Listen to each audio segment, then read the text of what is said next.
Hey guys, what is up? Mike here, Laker Talk. Let's talk Lakers basketball. Just got finished watching this preseason game. Lakers fall to Brooklyn again, 77-91. Actually watched the game this morning. It's early. My voice is kind of groggy. But I said, let me put this video out while it's still on my mind. I'm going to give my honest opinion, my thoughts on what I've seen, what I think certain players need to work on, and my overall feeling on what I saw. Just in general, Brooklyn basically just flat out outplayed our players, and we didn't really get to see a lot of our players, a lot of our core players play. AD played 12 minutes. LeBron James played 12 minutes. Looked like they were ready to get on that plane.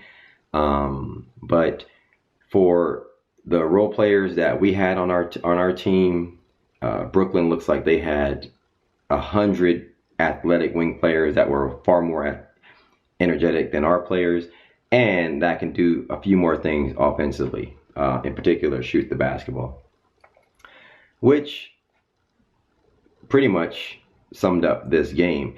And then you add on top of this, Karis LeVert on the Brooklyn Nets is similar to our Kyle Kuzma, who didn't play this game.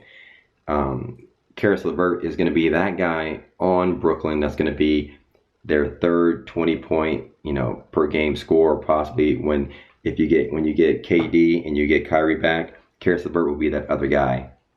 And for us, Kyle Kuzma is that similar guy, right? That offensive guy.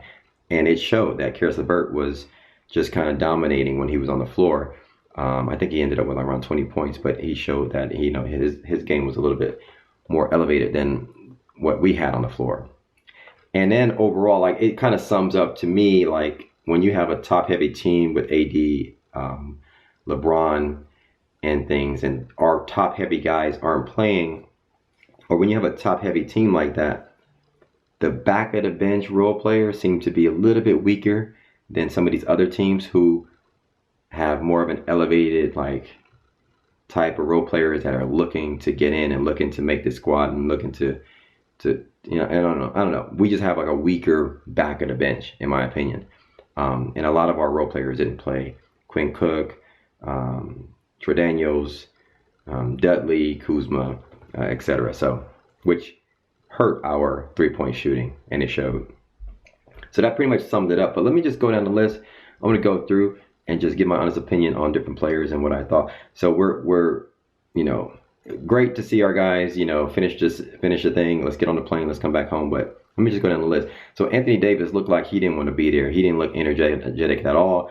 Went up for a block and sprained his thumb. I'm like, okay. I saw that he grabbed his thumb, and I was thinking, oh, he's not going to come out the locker room. He's not going to come back. So he looked like he was ready to kind of call it quits.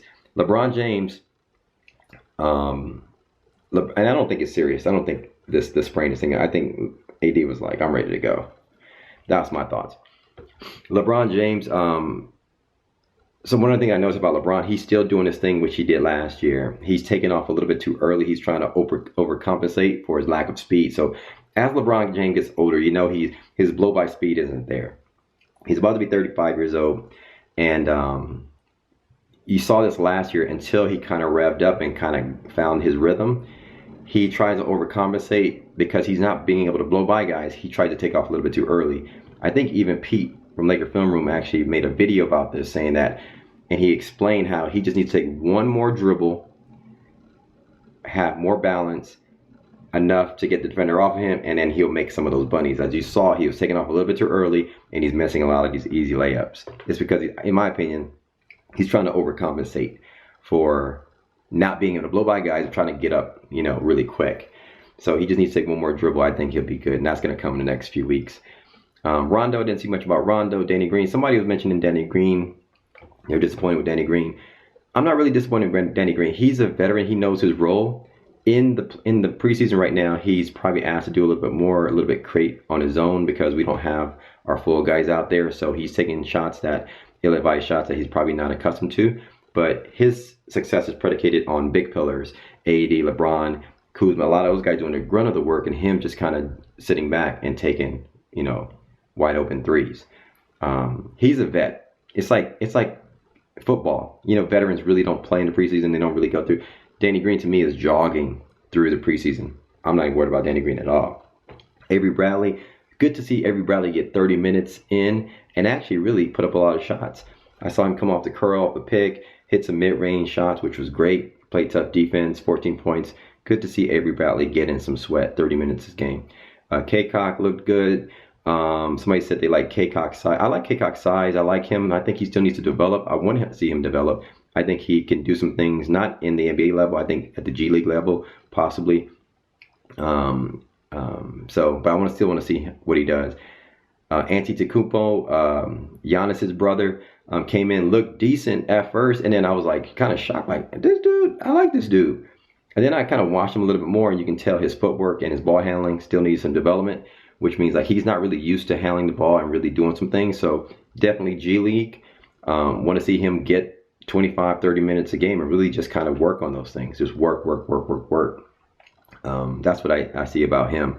I don't see him at the NBA level right now.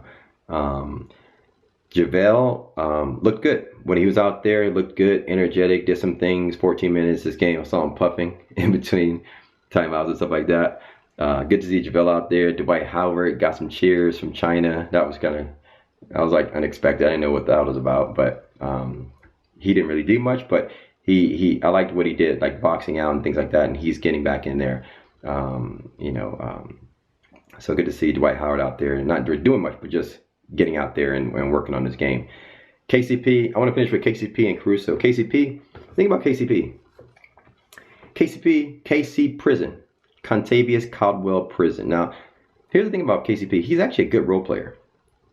The problem is he thinks he's Kobe Bryant. And that's the thing about KCP. He thinks he's Kobe Bryant. If he kind of stayed back and played the Trevor Ariza role, he would actually be a good player. Not take these ill-advised shots, not try to take off from the free throw line, not try to jack up shots and have this mama mentality like you're Kobe Bryant. He thinks he's Kobe Bryant where he should be Trevor Ariza.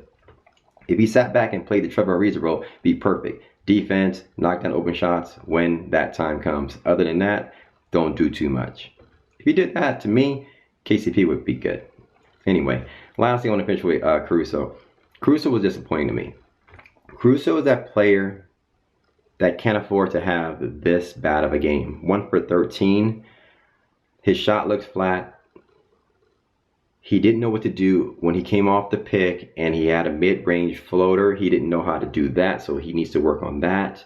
He didn't know how to finish at the rim on that, coming off the pick as well. His three-point shooting looked flat. A lot of turnovers. He looked horrible or he was completely exhausted. I don't know which one. I'm going to give him the benefit of the doubt and say he was exhausted, because he can't be this bad, because this level of Caruso, you need to be back in the G League working on your game. And the thing that disappoints me about this is that Caruso cannot afford to have these type of games. He's on the up and up. We're expecting him to have a bigger role this year, and we want him as fans to have a bigger role because he's shown some things on what he can do. He's shown that he's athletic. He's shown that he can do some things. But of all players, he needed to perform. He played 30 minutes this game. He needed to perform better. And he's not a veteran player that can sit out and say, and use the excuse, hey, I'm tired. We're in China. We're on the tail end of a back-to-back or whatever that's coming up, about to come home. No, you need to be on your grind, just like you saw some of these other players on Brooklyn on their grind. They're out in China just as well, trying to make the team and trying to grow their presence on their team. Caruso needed to be that player. I didn't see that out of Caruso. Very disappointed. Let's give him the benefit of the doubt. Let's say he's tired, and if that is the case, he's tired and he needs to come back, but he can't develop these floaters and things like that. He's just simply a role player. He's like a third string backup. He's a guy to give you a few minutes here and there in order to get our other guys in there that can shoot, that can do more things. But if Caruso wants to step up and be a backup point guard, he needs to play way, way, way better than this. That's the guy that I'm holding accountable in this particular game out of all these guys. Other than that, that's my recap on this game. Hit me up in the comments below. Let me know your thoughts on what you saw, what you didn't like, what you liked.